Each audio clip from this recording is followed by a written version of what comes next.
Hello friends, welcome back to my YouTube channel. മറ്റൊരു റെസിപ്പിയുമായി ഞാൻ വീണ്ടും എത്തിയിരിക്കുകയാണ്. ഇതൊരു ഈവനിങ് സ്നാക്സിൻ്റെ റെസിപ്പിയാണ്. റെസിപ്പിക്ക് പ്രത്യേകിച്ച് പേരൊന്നും ഞാൻ ഇട്ടിട്ടില്ല. നിങ്ങൾക്ക് ഇഷ്ടമുള്ളൊരു പേര് കമൻറ്റ് ചെയ്യുക. അപ്പോൾ നമുക്ക് നേരെ വീഡിയോയിലോട്ട് പോകാം. അപ്പോൾ ഇതെങ്ങനെ തയ്യാറാക്കുന്നതെന്ന് നമുക്ക് നോക്കാം. അതിന് വേണ്ടിയിട്ട് ആദ്യമേ തന്നെ ഞാൻ അതിൻ്റെ ആവശ്യമായ ഇൻഗ്രീഡിയൻസ് എന്തൊക്കെയാണെന്ന് പറയാം. ഞാനൊരു 5 ബ്രെഡ് എടുത്തിട്ടുണ്ട്, 1 കപ്പ് മൈദ മാവ് എടുത്തിട്ടുണ്ട്, അതുപോലെ തന്നെ ഒരു 1/4 കപ്പ് പഞ്ചസാരയും എടുത്തിട്ടുണ്ട്. ഇത്രയാണ് ഇൻഗ്രീഡിയൻസ്. നമ്മൾ എടുത്തു വച്ചിരിക്കുന്ന ബ്രെഡ് നമുക്ക് ഇതേപോലെ സ്ക്വയർ ഷേപ്പിൽ കട്ട് ചെയ്തെടുക്കാം. ഞാനൊരു ബ്രെഡ് 4 പീസായിട്ടാണ് കട്ട് ചെയ്തെടുത്തിട്ടുള്ളത്. ഇത് നമുക്ക് മാറ്റി വയ്ക്കാം. ഇനി നമുക്കിതിൻ്റെ ബാറ്റർ തയ്യാറാക്കാം. അതിനുവേണ്ടി 1 കപ്പ് മൈദ മാവ് ഞാൻ പാത്രത്തിലോട്ട് ഇട്ട് കൊടുക്കുന്നുണ്ട്.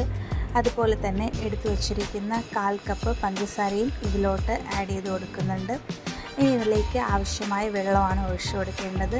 ഞാനൊരു 1.5 ഗ്ലാസ് അളവിൽ വെള്ളം ഇതിൽ ചേർത്ത് കൊടുക്കുന്നുണ്ട്. എന്നിട്ടിത് നമുക്ക് നന്നായിട്ടൊന്ന് പേസ്റ്റ് രൂപത്തിൽ, നല്ല തിക്കും അല്ല എന്നാൽ നല്ല ലൂസും അല്ലാത്ത കറക്റ്റ് ഒരു കൺസിസ്റ്റൻസിയിൽ നമുക്കിത് പ്രിപ്പയർ ചെയ്തെടുക്കാം.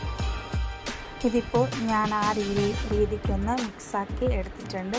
ഇനി ഇതിലേക്ക് നമുക്ക് ഒരു ലേശം കളർ പൊടി കൂടി ചേർത്ത് കൊടുത്ത് വീണ്ടും ഇതൊരു യെല്ലോ കളറ് വരുന്ന രീതിക്ക് നമുക്കിത് നല്ലോണം ഒന്ന് മിക്സാക്കി എടുക്കാം. ബാറ്ററും നമ്മളിപ്പോൾ കറക്റ്റ് ഒരു കൺസിസ്റ്റൻസിയിൽ യെല്ലോയിഷ് കളറായിട്ട് എടുത്തിട്ടുണ്ട്. ഇനി നമ്മുടെ ബ്രെഡ് നമുക്ക് ഫ്രൈ ചെയ്തെടുക്കാനുണ്ട്. അതിനുവേണ്ടി ഞാനൊരു ഇരുമ്പ് കടായി അടുപ്പത്ത് വെച്ചിട്ടുണ്ട്. അതിലേക്ക് ആവശ്യമായ അളവിൽ സൺഫ്ലവർ ഓയിൽ ഒഴിച്ചെടുക്കുന്നുണ്ട്.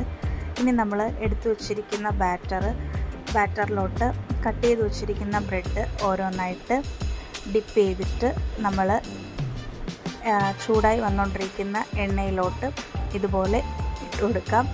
അങ്ങനെ നമ്മൾക്ക് തയ്യാറാക്കി വെച്ചിരിക്കുന്ന എല്ലാം ഇതുപോലെ കണ്ടിന്യൂസ് ആയിട്ട് ഡിപ്പ് ചെയ്തിട്ട് ഓരോന്നായിട്ട് ഇതുപോലെ ഇട്ട് കൊടുക്കാം.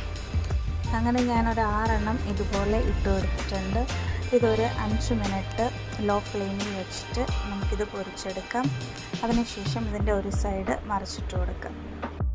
ബ്രെഡ് നല്ലോണം ഇപ്പം മുരിഞ്ഞ് വന്നിട്ടുണ്ട്. ഇത് നമുക്ക് കോരിയെടുത്ത് ഒരു സർവിങ് പ്ലേറ്റിലോട്ട് മാറ്റാവുന്നതാണ്.